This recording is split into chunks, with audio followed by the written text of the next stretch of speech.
बहुत बढ़िया बात है। आज जो छोटा कार्य आपको समझना है, भविष्य में करना है, ध्यान में रखना है, वो है जितना भोजन आप कर सकते हो उतना ही अपनी थाली या प्लेट में डाला करो। मेरी बात समझे क्या?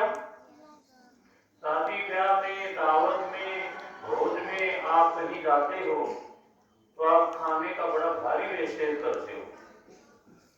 आपको पता नहीं है, देश भर में लाखों लोग भूखे पेट सोते हैं, लाखों लोग जिनको भोजन ही नहीं मिलता है। और एक तरफ हम हैं, भोजन का बहुत ज्यादा वेस्टेज करते हैं। आप तो नहीं करते होंगे, लेकिन प्राय आप देखते हो कि आप बहुत ज्यादा भोजन अपने प्लेट या थाली में रख लेते हो, फिर आप खा नहीं पाते हो, फिर उसको इधर उधर फिर पटक देते हो। बहुत ज्यादा खाना आप वेस्टेज होते देखते हो। तो इसका ध्यान रखना है।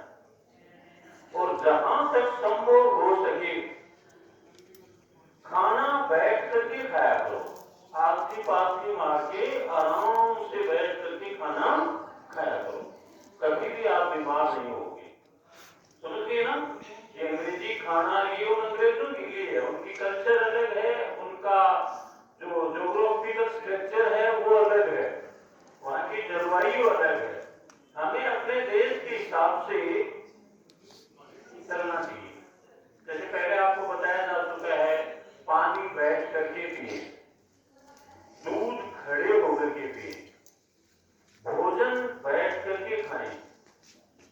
ये आपको स्वस्थ रखने में महत्वपूर्ण भूमिका अदा करती है। ध्यान रखा करें इन चीजों को, क्योंकि बच्चों आपका जीवन आपके सामने पड़ा है, लगभग सारा जीवन आपका पड़ा है। आपने अपने जीवन को कुछ ही मात्रा में जिया है। अभी आप बड़ा शानदार कर सकते हो, आप बड़ा बेहतर कर सकते हो, आप दुनिया को बड़ा शानदार मैसेज दे सकते हो, आप दुनिया को एरोटिक बना सकते हो। इसलिए आपको इन छोटी छोटी बातों का ध्यान रखना है।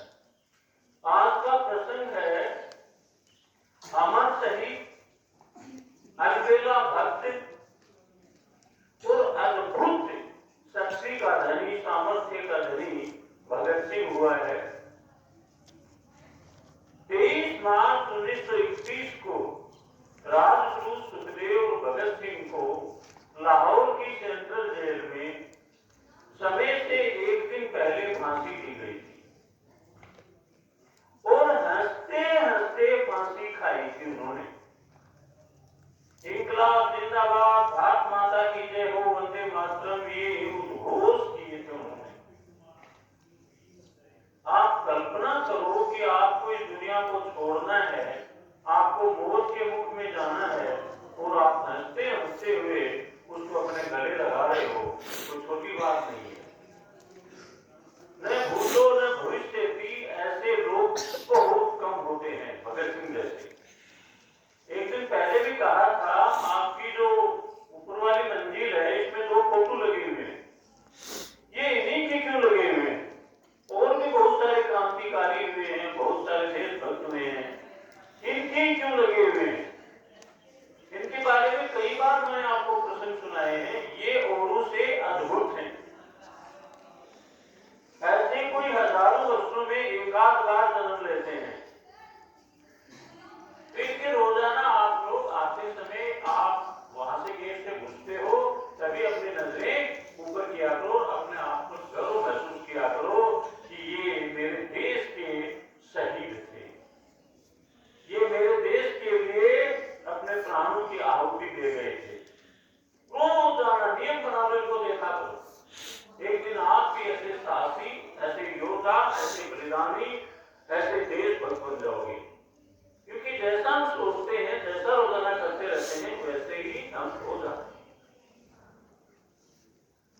13 अप्रैल 1919 की बात है। क्या घटना हुई थी? जलियांवाला बाग हत्याकांड।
किया कि मैं इसका बदला लूंगा, जलियांवाला हत्याकांड का बदला लूंगा।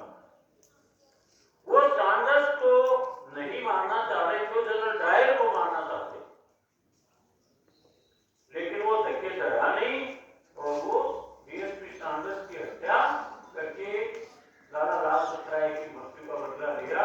लेकिन जलियांवाला बाग भगत सिंह के मन में हमेशा वो घटना छाई रहती थी मन मस्तिष्क से। 1907 में जन्म हुआ था और आप देखो 19 में 12 साल के थे वो।